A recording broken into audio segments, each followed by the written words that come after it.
আসসালামু আলাইকুম সবাইকে। একটা স্বপ্নের মতো রাত কিন্তু বাংলাদেশের ক্রিকেট সমর্থকদের জন্য গিয়েছে, যদিও বাংলাদেশ ক্রিকেট দল পার করেছে একটা স্বপ্নের মতো দিন।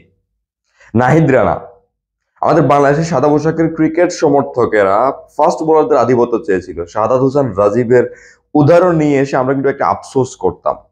সেখানে আমরা ফাস্ট বোলারদের আধিপত্য পেয়েছি, তাসকিন শরীফুল, হাসান মাহমুদদের আধিপত্য পেয়েছি, একটা ভালো ফাস্ট বোলার স্কোয়াড পেয়েছি। সেখানে বোনাস হিসেবে কিন্তু নাহিদ রানাকে পেয়েছে বাংলাদেশের ক্রিকেট সমর্থকের। আবার তার উপরে কিন্তু বোনাস হিসেবে একটা গতি দানব, সেটিও কিন্তু আমরা পেয়ে গিয়েছি। গত রাতে বাংলাদেশ ক্রিকেট দলের পারফরমেন্সের কথাও বলতে হয়। এক কথায় বলতে গেলে অসাধারণ ছিল। 164 রানে অল আউট হয়ে যাওয়া বাংলাদেশ স্বাগতিক ওয়েস্ট ইন্ডিজকে 146 রানে থামিয়ে দিয়েছে। সেখানে ব্যাটসম্যানদের টিকে থাকাটা অনেকটা বেশি কষ্টকর ছিল। বাংলাদেশের ব্যাটসম্যানরা সেটি কিন্তু হাড়ে হাড়ে দেখিয়ে দিয়েছে। তবে বাংলাদেশের বোলাররা সেটি প্রমাণ করে দিয়েছে যে এই পিচে ব্যাটিং করাটা অনেকটাই কষ্টকর, যেটি স্বাগতিক ব্যাটসম্যানদেরও কিন্তু আর ছাড় দেয়নি। সবচেয়ে বেশি যে কাজটি করেছে সেখানে নাহিদ রানার আহ কথাটি বলতে হবে। 5 উইকেট নিয়েছে তার টেস্ট ক্যারিয়ারের প্রথমবারের মতো। আর সেই 5 উইকেটে কিন্তু ওয়েস্ট ইন্ডিজের টপ অর্ডারদের ধসিয়ে দেওয়ার কাহিনীটিও ছিল।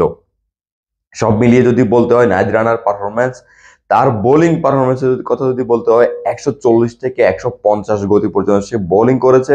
সবচেয়ে কম গতির যে বলটা ছিল স্লোয়ার ডেলিভারি, সেটি ছিল কিন্তু 140 গতির। এক কথায় তার সামনে নাকানি চুবানি খেয়েছে কিন্তু স্বাগতিক ব্যাটসম্যানরা। যেভাবে ব্যাট করতে নেবে আবার নিজেদের দ্বিতীয় ইনিংসে এখনো পর্যন্ত বাংলাদেশ 93 রান সংগ্রহ করেছে, 5 উইকেট চলে গিয়েছে। তবে বাংলাদেশের লিড হয়ে গিয়েছে এখনো পর্যন্ত 211 রান। এখনো পর্যন্ত পিচ রিপোর্টে যে ভাষ্য, সেটি অনুযায়ী কিন্তু এই 211 রানই বাংলাদেশের জয়ের জন্য বড় ভূমিকা পালন করতে পারে। কারণ এই পিচে, বর্তমানে পিচে এখনো পর্যন্ত যে আচরণ করছে, সেখানে ওয়েস্ট ইন্ডিজে আহ সেটি মোকাবেলা করার জন্য বা সেই রানটি নিয়ে জয় পাওয়ার জন্য নট অনলি ওয়েস্ট ইন্ডিজ, যে কোনো দলের জন্য এটি কঠিন হতে পারে। আর বাংলাদেশের ফার্স্ট বোলার স্কোয়াড যেভাবে আক্রমণ করছে বা যেভাবে ওয়েস্ট ইন্ডিজকে খাবি খাওয়াচ্ছে, সেই হিসেবে এর পরবর্তীতে আরো 5 উইকেট যেতে যেতে বা বাংলাদেশের দ্বিতীয় ইনিংস শেষ হতে হতে যদি 250-260 রান এক লিড হয়ে যায়, সেটিও বাংলাদেশের জয়ের জন্য যথেষ্ট হয়ে যাবে। আরেকটি কথা না বললেন যে 193 রানের যেই পুঁজিটি এখনো বাংলাদেশের নিজেদের দ্বিতীয় ইনিংসে, সেখানে যদি মাহমুদুল হাসান জয়ের 16 রানে ইনিংস কি বাদ দিই, তবে বাকি যে ব্যাটসম্যানরা সবাই কিন্তু অসাধারণ ব্যাটিং করেছে। সাদমান হয়তো বা পেতে পারতো তার টানা 50। মেহেদী হাসান মিরাজ ক্যাপ্টেন নক খেলেছে, 46 রানের 39 বল সে শুধু মোকাবেলা করেছে।